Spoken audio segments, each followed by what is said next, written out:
This is the Uprising Revival channel. Welcome to today's show. One of the wonderful things about the website is being able to see things shown to me by other people out there that I would never have seen if they didn't share it with me. And Sister Joy, who is a subscriber on the website, always shares great stuff. Everybody does over there. Everybody sees a lot of these things and shares it, which is what's great about the website. And Sister Joy, I'm laughing because it's unbelievable, but this is how this all works, right? Sister Joy shared a cover from The Economist in the year 2012 with the title A Rough Guide to Hell. And you can see the predictive programming of how all of this stuff is staged beforehand right on the cover of the magazine. Now, over the years, I've covered The Economist many times. There have been many things on The Economist that have come to fruition. There's some things out there you could always look at when they come out, and you could do a breakdown of what you see in them and on them because you know that there's going to be something that comes true in those quote-unquote predictions of what the future holds because these things are all staged. So when we look at the cover here, some of the stuff is probably going to blow your mind because, I mean, it's really just like that obvious, that in our faces, and there's a bunch of agendas on this cover. So the obvious, let's start there. And again, I want to thank Sister Joy for sharing this with me, and I highly recommend anybody out there, if you haven't joined the website yet, you consider doing so. You could share this type of stuff. You could see things like this and share it with other people. It's $2.99 a month, and it is well worth it just to be able to show this stuff, share this stuff, and everybody can start, obviously, breaking away from the hive mind that is, YouTube and everywhere else where they won't let you speak against all the agendas going on. You could actually point this stuff out, which they don't want you to see. So here we go. We start at the top, right? We could see what's going on right now, perfectly staged right at the top, and it's unbelievable. You see the hummus people on a hang glider, a satanic hang glider, and the other side, you see who? You see that guy Netanyahu with that star that isn't what you think it is on his helmet. And what do you see them firing at one another with the word wrath in between? But before we get into wrath and everything going on with these two sides who clearly in this picture are depicted as going to war with one another because they're flying head on at each other and shooting at each other. How about the fact that they're both on hang gliders? Anybody out there familiar with hang gliders? Oh, right. Isn't that how this entire thing supposedly started? Because it supposedly started while people were at a concert, even though if you look at the footage from the concert, it didn't really look like much more than a staged event where people were pretending to dance, etc., then running away. These people supposedly flew in on hang gliders. That's how this entire war and could potentially be the narrative for how World War III starts on a hang glider. So what do you think? That's a coincidence when they drew this cover? They were just like, let's just put them on a hang glider of all things. Not airplanes, hang gliders. So we see two hang gliders, the exact way that this war, supposed war between the land of bagels and the hummus food people begins, right? Above all the other chaos that you'll see below, which I'll get into some of the stuff there. Then, of course, you see the word wrath in between them. So there's a lot that goes into that, right? We know about God's wrath, but the definition of wrath, for anyone out there, it's like, oh yeah, wrath. Well, it means extreme anger. And what are we seeing that the two of these sides going head to head is causing? It is causing extreme anger. The protests that you see all around the world, while a lot of protests are indeed staged, and some of these ones going on college campuses are indeed staged to ignite a spark and division amongst people, there is anger all over the place. The Palestinians are angry. The bagels are angry. People who have nothing to do with this are angry and siding with it. We see Christians now being deluded, or I shouldn't say deluded, that's the wrong word, but falling into the delusion of what's going on over there. Their pastors leading them. They're all angry about it, right? It is getting chaotic, and it's all because of these two sides that have been strategically pitted against each other. People forget, of course, that when we see Netanyahu in there, and this is from 2012, don't forget that this guy was out of power and recently placed back into power, and everybody, just like here in America, was suspicious as to how he got back in. Because nobody, just like we saw with Biden, nobody knows anybody really who votes for these people. And even if you do, it's a small majority of people who would even vote for these people. They obviously have placed these people, and I covered this in Spain, I covered this in France, right? And then they have these votes of confidence to remove these people. And of course, these people remain in power because they're all puppets of the globalists, as they are, in fact, globalists. So he obviously had to be the person in power to bring this in. And if you look over on the website, I put up a video recently about Biden claiming that if there wasn't a state of Bagelville, they would have had to invent one because this is exactly how they're going to get their new world order. And that's what he was saying. That video's on the website. And in that video, I show you clips of even Netanyahu talking about over and over how they were going to have to attack Palestine first. He says this 10 years ago, how we were going to have to attack them. And then what about people seeing us being the aggressor? And then, oh, don't worry about that because they control the media. So we're seeing all this stuff acted out now in real time, and we're seeing the wrath. We see all the hang gliders. We're seeing these two sides, and they're fully positioned here.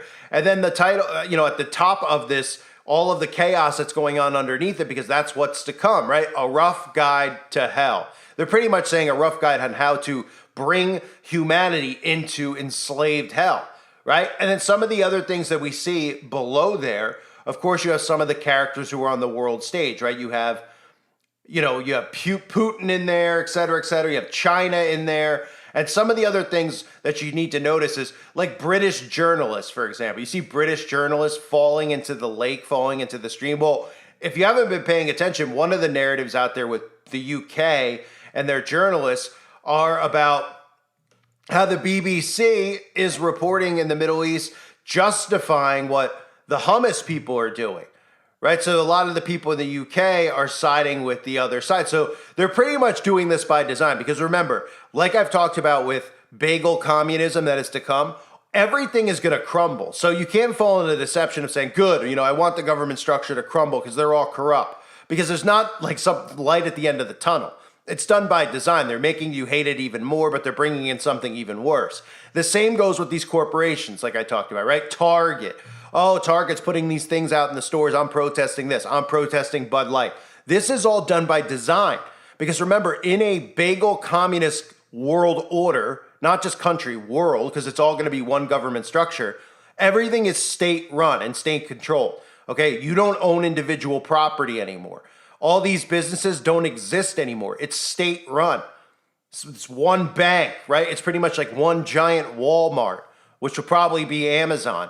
It's one giant everything. So even the media has to be destroyed. And that's part of the reason that they've allowed this narrative out there with fake news, who's not fake news, who says this, who says that. And obviously conservatives don't believe anything about liberal media and vice versa. You see the liberal mindset towards Fox News and saying that Fox News is a threat to our democracy and Fox News. But so this is done by design, right? So in the UK, you're going to begin to see the destruction of the UK's media. And the same thing's going to happen in America. It's already happening. Everything's going to be like China. China has a state-run media where it's one media, and whatever you hear from that media, that's it. That's all you get. It's state-run propaganda. Now, we can look at it and say, well, it technically is state-run media, but they still give you the illusion, right, with our media, of the left and the right. In the UK, you get the illusion of, oh, are we pro-Pally or are we pro-bagel? Okay, done by design. So you see the UK media. So some of the narratives out there is how Russia has barred British journalists and ministers for entering the country. Russia doesn't want anything to do with British journalists or UK journalism over there. And now the other thing we're seeing, again, that was from like the beginning of the summer, the end of the spring. They were talking about Russia barring any UK journalists over there. And then the narrative now is switched to, oh, look, UK journalists are siding with the Hamas people. They're siding with terror, done by design. All of it's going to crumble, everything. Like I talk about the Supreme Court, I talk about all the structures of government that we have. They're deliberately sabotaging all of it. And they're sabotaging the media too. Everything's going to crumble and the phoenix is going to rise from the ashes. And everything is going to be state-run, state-controlled. And people are going to believe the narratives coming out of the state-run media are real because they're not going to have opposing viewpoints. They're going to tell you, look, everything was corrupt. We fixed everything. Look, now we have just the state media. They're just going to tell you the actual news. There's not going to be opinions based on who they like as, the politics side of things. It's just going to be state-run and people are going to be fine with it. So they're beginning the destruction of that over there. That's what they're referring to at the same time, pretty much, right? I mean, this started, a lot of it with Russia with the UK journalism, but there's a reason they show you that. There's a reason they show you dumping them all into the pit because they're jumping off ship. They're abandoning it. They're just demolishing that. Then you could even go on and see, I was just giggling because it's so unbelievable. Some of the stuff, like you see a cover like this and people just are like, whoa, wow, what's going on? Oh, it's like a Where's Waldo puzzle, you know? And they just look and like, who's this? Is that Ronald Reagan? Who's that? And then you see like the little things they put in there, which we all of us with eyes to see and ears to hear know where we're headed, right? And look what's right next to Satan. You would see all the minions, the little devils in there. You would assume, you know, the fallen angels or the Satan's minions. And that Satan is the one who's literally standing looking over all this chaos. And what's right next to him? Oh, climate. That climate change thing right next to Satan, right? Where he's got the levers to control and manipulate the weather, right? And to tell people that it's climate change so that he can enslave everyone. Because this rough guide to hell is global enslavement. That's what it is. And then right beneath him, you have all these little minions on computer screens hacking. Right? Because that's another thing we're going to see more and more of a narrative about hacking, right? Because this is how they're going to enslave you. Oh, there's a huge hacking going on. Your bank account's been hacked. Everybody's bank account's at zero. We're going to start over, aka a great reset. Oh, and of course, no one will be able to hack you if you have something inside of you encoded in you because they can't hack you even though everything's inverted, right? So when they tell you that by doing what they say as in regards to the mark and having something inside your body, they'll say that you can't be hacked, but in reality, you're actually hacked, okay? Because they're hacking your genetic structure and your genetic code, which people have already done to themselves without realizing it. So you see them, I'm just laughing because it's so unbelievable. This stuff is always right in front of us, right? And if you know how Satanists and witches and warlocks, whatever you want to call the male version, lowlifes, how they operate, they reveal all of this stuff to us, right?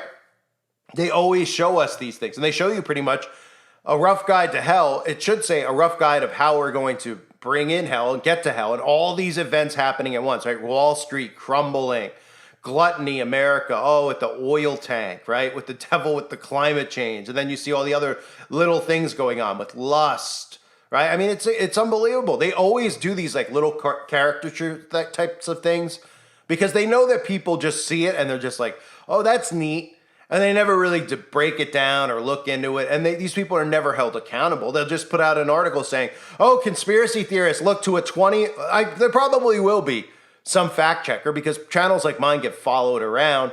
And when they hear us speaking truth and catching on, they just throw their little fact checkers out and they'll say, oh, you know, these people out there think that what they're seeing is this. And they'll give us the real reason of why it was drawn. And they'll be like, there's always been conflict between bagels and hummus, the food. So they were just talking about it then for that reason. And the hang glider thing is just, you know, they'll just ignore that because they won't be able to speak that away. And then they'll just ignore the rest of it. And they'll say conspiracy theorists like to think that everything is written out in advance. Oh, it is. Everything is written out in advance. Right? And when they desensitize you to this stuff and condition you, your brain just automatically accepts these things without saying, okay, somebody's planning this, somebody's planning our demise. And if people don't wake up soon, you know, we're going to wake up and we're all going to be enslaved like we just were, just way, way worse. Way, way worse. Because once the technology's implemented and the technology's mandated, then you're done. Then you really have to infiltrate this system, you really have to think. And I think I'll be able to do that. You know, I've already thought of ways to, but you know, it's not going to be easy for us to navigate, really. It's going to take a lot of work. But again, I mean, you look at the cover and you see some of these things and you see some of these global agendas. I mean, the climate agenda wasn't even, yes, they always talk about it, but it wasn't even like a huge thing in 2012. It was kind of something the libs would always bring up. Nobody ever really got it. And then when they came out with Agenda 2030, which was around 2015, a lot of us realized, okay, they're really going full throttle with the climate thing to enslave everybody. Then they just happened to run that test to see how they could enslave people and if they would follow and obey, et cetera, condition them with giving up their rights and locking themselves in their homes. And that's exactly what the climate agenda is. And nobody out there sees it. You know, the people who do, I see people out there in stores and companies like, we're going to try to be a little bit more climate friendly, etc. And it's just like, these people are so dumb. They are so dumb. They're like, we're not going to use plastic anymore, right? Like the funniest thing to me is the grocery store where they're like people have gone along with this where they're like, they're not going to use bags anymore at the grocery store. And you're like, you're not going to use bags anymore at the grocery store? Yeah, they still like force you into like other bags that are plastic, right? It's really just about the fact that they want to affect your quality of life more by not even giving you grocery bags, making you bring your own in a lot of states. So all these things that they're doing are just ridiculous. But back to the cover here, right? And how they show us the stuff.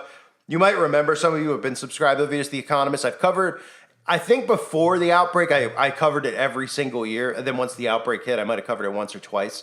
But this, if we all actually look at a lot of these covers and go back, like Sister Joy did here, and other people I guess out there have, you'll start to see these things and you'll say, wow, that's not a coincidence, right? It's not a coincidence that they're on hang gliders. It's not a coincidence that the word wrath is pointed out right in between them. And yes, they could also be referencing God's wrath, but you also can look at if you look at the definition of wrath, which is extreme anger, look around us right now. Look at what is going on. This isn't just something that they're formulating with fake riots, et cetera, et cetera. This is naturally occurring because Christians are upset, Muslims are upset, bagels are upset, and now even Dems are fighting among Dems, and conservatives are now fighting among conservatives. So we have always seen, right, the libs versus conservative has always been part of how they've keeping us divided. Now we're seeing even a new level. Division within sides, right? Because now we have libs fighting amongst each other over pro this and pro that, and we're seeing the church fighting because a lot of them are completely brain dead to what Bagelville actually is, like I talked about. And this is going to be a very difficult battle for a lot of us because these people have it so ingrained in them, which is understandable, but we have to try to wake them up because now we're talking about our supposed brothers and sisters, which is what they are if they're followers of Christ, who are being deceived, and we don't want to see that. So we have to wake them up to everything. But this just shows you how staged all this is. I mean, it's always been staged. It's just incredible. I mean, it truly is. Just the hang glider thing is the part where you just go unreal, and you see, just the fact that they, because they could have used any one of these groups over, these towel head type groups. They could use any of them. They could have said it's Al Qaeda, right? They already knew it ahead of time that they were going to use the Hamas people, and of course they could have used anything on the other side with that bogus star. But they had to have Netanyahu over there because he's the face to go against that face. And that's why they put him back in power. I mean, it's so obvious, so clear what's going on, but most people just refuse to see it. So I want to thank Sister Joy for posting that over on the website. I appreciate it. Appreciate everything that people are sharing over there. I thought this was pretty incredible. So stuff like this, I love when people share this with me because this isn't, most of the time, I mean, my brain's always functioning. I'm always thinking. I'm always looking back on stuff. And I love it when other people are too, and they're able to share this type of stuff where you can say, yup, look at that. Coincidence? Hang gliders? Isn't that how the whole thing started? Oh, yeah, it is. The word wrath, strategically placed there. Oh, the journalists falling in, the climate, the hacking, Putin. Oh, yeah, it's a giant coincidence. Somebody, what you really should do is one of these fact checkers who we know are going to probably debunk if other people start picking up on these videos, because I don't really get any views anymore, but if other people do, they'll start having to put their fact check out there. You just got to go, okay, so can we get an interview with the guy who drew this? And what was he thinking? What's he say? Oh, well, there's always been conflict with Hamas. Oh, okay, fine. There's always been conflict with that specific group and them, and then hang gliding. I mean, give me a break.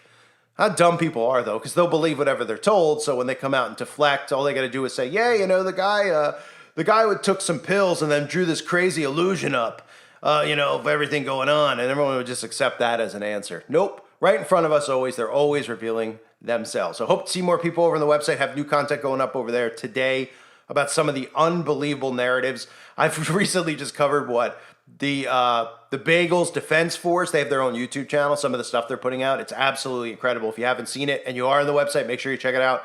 And if you haven't joined, you definitely want to join and see some of this stuff. It's incredible. It shows you how staged it is. It's how fake it is. And instead of battling one another, the main focus is to get videos up on YouTube for the military groups. It's incredible. So I hope to see more people over here. Thank everyone for being here. Hope you're all doing well. God bless you as always, and your families.